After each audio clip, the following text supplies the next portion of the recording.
Physics के chapter को आगे बढ़ाते हुए आज हम समझेंगे गोलीय दर्पण के बारे में। दोस्तों गोलीय दर्पण का जो किताब में जो डिफिनेशन दिया हुआ रहता है वो हम यहाँ डिफिनेशन लिख दिए हैं कि गोलीय दर्पण उस दर्पण को कहते हैं जिसका परावर्तक सतह किसी खोखले गोले का एक भाग होता है। स्टूडेंट रट भी लेता है लेकिन आखिर इसका मतलब ही नहीं समझ पाता है कि इस परिभाषा में इसका मतलब क्या है। तो हम आज गोलीय दर्पण को बहुत बारीकी से बहुत ध्यान से समझेंगे और इस परिभाषा जो किताब में आपको दिया हुआ रहता है इसको बहुत गहराई से समझेंगे।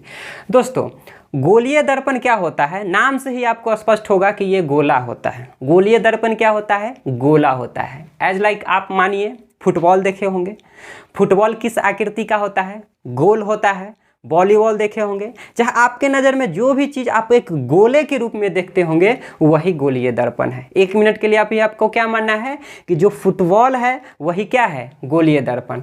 तो देखिए दोस्तों गोलीय दर्पण को समझेंगे कि गोलीय दर्पण एक गोला होता है। क्या होता है, गोला होता है। अब आप बताइए जब गोला होता है तो किसी भी गोल में किसी भी जो वृत्ताकार क्षेत्र होता है उसके बीच के एकदम एक सेंटर होता है ना, उसको हम क्या कहते हैं, केंद्र कहते हैं। अरे भाई कोई वृत्त होता है, मैथ में आप पढ़े होंगे कि ये वृत्त है, ये गोला है, इसके बीच में कहीं ना कहीं केंद्र रहता है ना, सेंटर। तो ये केंद्र को यहाँ पे गोलीय दर्पण में इसको हम बोलते हैं वक्रता केंद्र। क्या बोलते हैं, वक्रता केंद्र। और वक्रता केंद्र को C से सूचित करते हैं। गोलीय दर्पण में जो ये बीच वाला भाग होता है उसको हम C से सूचित करते हैं। C का अर्थ होता है वक्रता केंद्र। अभी हम इसको आगे समझेंगे कि किसको क्या बोलते हैं। अभी आप जानिए कि ये गोलीय दर्पण था, एक गोले की आकृति का था। अवतल और उत्तल का आप नाम सुनते होंगे, वो जो है गोलीय दर्पण से ही काट के बनता है, तो जिसको आगे नाम देते हैं अवतल और उत्तल। जो अवतल और उत्तल है दोस्तों वो गोलीय दर्पण का ही एक भाग होता है, जिसके बारे में बहुत विस्तार में आगे हमको इसी चैप्टर में जानना है। तो अभी हम समझ गए कि ये एक गोला था, यानी गोला है तो क्या है, गोलीय दर्पण है। गोलीय दर्पण को क्या किया जाता है, मान के चलिए इसको हम बीचों बीच काट देते हैं। ध्यान दीजिएगा दोस्तों, गोलीय दर्पण को हम बीचों बीच काट रहे हैं। आपके सामने दो आकृति दिखी, आपके सामने कितनी आकृति दिखी, दो आकृति। देखिए गोलीय दर्पण को काट दिए ना, आपके सामने दो आकृति दिखी। जब दो आकृति दिखी तो हम बोले हैं कल ही कि दर्पण यानी ऐसे ही कांच रहेगा, हम उसको दर्पण नहीं कहेंगे। जब तक हम उसको पीछे से रंगेंगे नहीं, कलर नहीं करेंगे तो वो दर्पण नहीं कहलाएगा। तो अभी ये गोला है, सिर्फ कांच का एक गोला है, जैसे समतल दर्पण की भांति। जब हम इसको बीचों बीच काट देते हैं तो ये दो भाग में बट जाता है और वही एक भाग को हम अवतल कहते हैं। और दूसरे थे कि ये जो गोलीय दर्पण है, तो पहले तो हम बता दिए कि गोलीय दर्पण को आपको समझना है कि एक गोला है। और जब गोलीय दर्पण को हम बीचों बीच काटेंगे तो ये दो तरह की आकृति बनेगा। अब देखिए एक को कहते हैं अवतल और एक को कहते हैं उत्तल। किसको अवतल किसको उत्तल कहेंगे समझिए। और जब सीधे कांच रहेगा तब तो दर्पण नहीं कहेंगे, यानी कांच को जब तक रंगे नहीं, किसी का परत नहीं चढ़ाएंगे, लेप नहीं चढ़ाएंगे, तब तक तो वो दर्पण बनेगा नहीं। तो दो ही रास्ता है आपको, या तो आप एक इधर से कलर चढ़ा दो, हम इसमें इधर से कलर चढ़ा दिए, या फिर एक रास्ता है कि आप बाहर से कलर चढ़ा दो। दो ही रास्ता है, हम चढ़ा दिए। अब कल हम दर्पण दिखाए थे, आईना दिखाए थे, तो बताए थे कि जिधर से आप कलर मान के चलिए दर्पण है, इधर से आप मुंह देखते हैं तो पीछे से कलर करते हैं, तो प्रकाश का परावर्तन पीछे वाले भाग से होता है कि आगे वाले भाग से, तो आप कहिएगा आगे वाले भाग से, जिधर से अपना चेहरा दिखते हैं। तो हम इसमें कलर कर दिए पीछे वाले भाग से, तो परावर्तन कौन सा साइड से होगा, जाहिर सी बात है सामने से होगा। इस वाले भाग में देखिए हम कलर किए हैं उधर वाले भाग में, तो परावर्तन प्रकाश का किधर होगा, यही होगा। अब देखिए नाम क्या है, एक को कहते हैं उत्तल और एक को कहते हैं अवतल। अवतल और उत्तल में क्या डिफरेंस है कि जो ये उत्तल दर्पण होता है, उत्तल दर्पण में जो परावर्तक सतह, यानी कहने का अर्थ है कि जब जो दर्पण है तो दर्पण के सामने वाला भाग जिसमें आप चेहरा दिखते हैं वो परावर्तक सतह हुआ, प्रकाश का परावर्तन करता है। जब इधर से कलर कर दिए तो प्रकाश का परावर्तन किधर से होगा? इधर से। मान के चलिए इधर से कोई लाइट आ रहा है तो परावर्तन इधर होगा, इसमें अगर लाइट आ रहा है तो परावर्तन इधर होगा, जहाँ भी होना है। अब देखिए, यानी अब डिफिनेशन आपको देखना है उत्तल में कि उत्तल हम किसको कहेंगे? अरे जिसका ये जो परावर्तक सतह उठा हुआ है, यानी अगर हम इधर साइड से रंग दे, यानी गड्ढा वाले भाग में अगर कलर कर दे और जिधर से प्रकाश का परावर्तन होगा वो उठा हुआ है, देखिए ये उठा हुआ है ना, तो उठे हुए भाग को हम कहते हैं उत्तल। अवतल में क्या है कि देखिए इधर से कलर कर दिए हैं तो जहाँ प्रकाश का परावर्तन होगा वो देखिए तो धंसा हुआ है कि नहीं, तो ये जो धंसा हुआ भाग परावर्तन करता है तो हम उसको कहते हैं अवतल। तो ये जो अवतल है और ये जो उत्तल है किस दर्पण का भाग है? तो कहिएगा कि ये गोलीय दर्पण का भाग है। अब डिफिनेशन पे आ जाइए। डिफिनेशन गोलीय दर्पण का कहता है कि गोलीय दर्पण उस दर्पण को कहते हैं जिसका परावर्तक सतह, यानी देखिए गोलीय दर्पण दो भाग का, एक उत्तल कहते हैं एक अवतल। यानी आप गोलीय दर्पण अगर आप बोलो तो उसमें अवतल भी आ जाएगा उत्तल भी आ जाएगा। तो गोलीय दर्पण यानी उस दर्पण को कहते हैं, किसको कहते हैं? जिसका परावर्तक सतह किसी खोखले गोले का एक भाग होता है। बताइए, इसका परावर्तक सतह ये हो गया चाहे इसका परावर्तक सतह ये हो गया, दोनों किसी न किसी एक खोखले गोले का ही भाग है ना।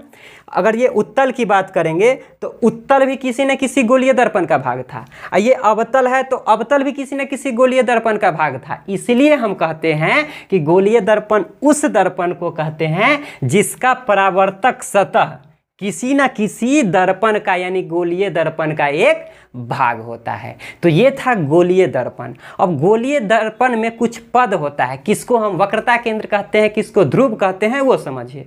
अब आपके सामने ये फिगर आ गया समझ में। देखिए उत्तल दर्पण और अवतल दर्पण को आप बस अभी पहचानिए, इसको आगे बहुत विस्तार से हमको समझना है। अभी जानना है कि ये उत्तल है ये अवतल है।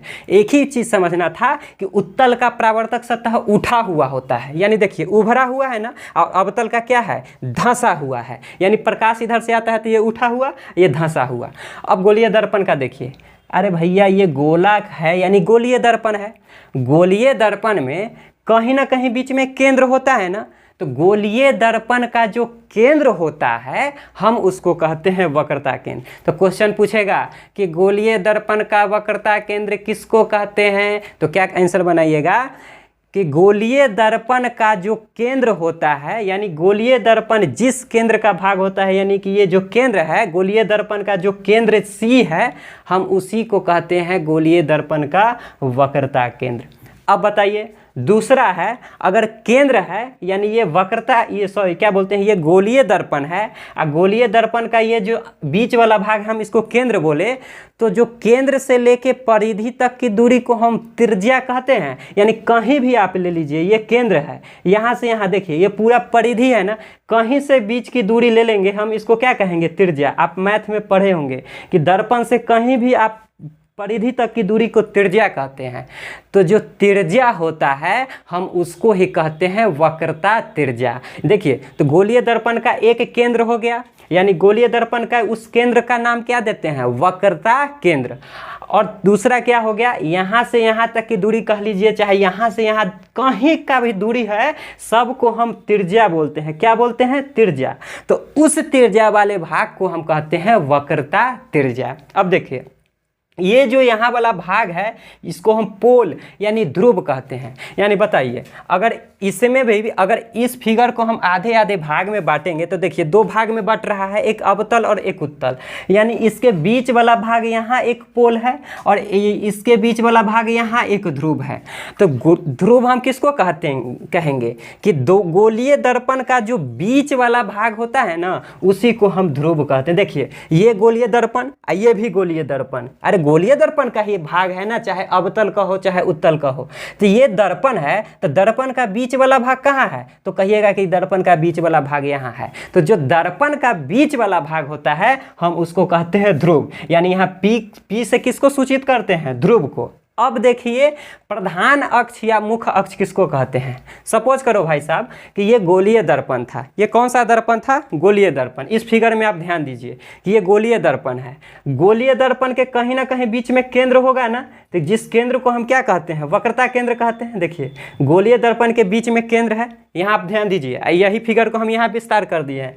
ये गोलीय दर्पण है तो इसके बीच वाले को हम केंद्र बोलेंगे ना, यानी कहीं भी ये वक्रता केंद्र और ध्रुव को जो मिलाने वाली रेखा होता है ना, उसको ही हम कहते हैं प्रधान अक्ष कहो चाहे मुख्य अक्ष। आप यहाँ से यहाँ मिला दीजिए, चाहे अगर इसको यहाँ से यहाँ मिलाना है, ये जो एक यानी ध्रुव से वक्रता केंद्र को मिलाने वाली जो रेखा होती है उसको ही हम कहते हैं प्रधान अक्ष। क्या कहते हैं?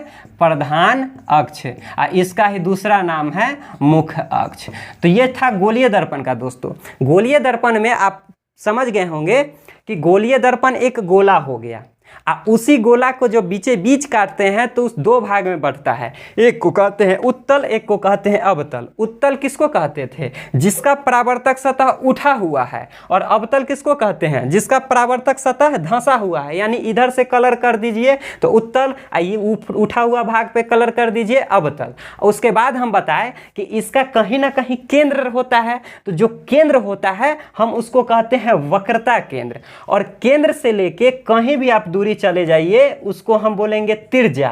तो कौन त्रिज्या? जब इसको कह दिए वक्रता केंद्र तो इसको कहेंगे वक्रता त्रिज्या। ध्रुव क्या है? गोलीय दर्पण का जो बीच वाला भाग होता है उसको ध्रुव कहते हैं। और प्रधान अक्ष और मुख्य अक्ष किसको कहते हैं? यानी कि ध्रुव से वक्रता केंद्र को मिलाने वाली जो रेखा होती है उसको हम कहते हैं प्रधान अक्ष। तो दोस्तों अगले वाले वीडियो में हम समझेंगे कि क्या होता है फोकस, क्या होता है फोकस दूरी, अवतल दर्पण उत्तल दर्पण का उपयोग समझेंगे, कैसे कैसे किया जाता है।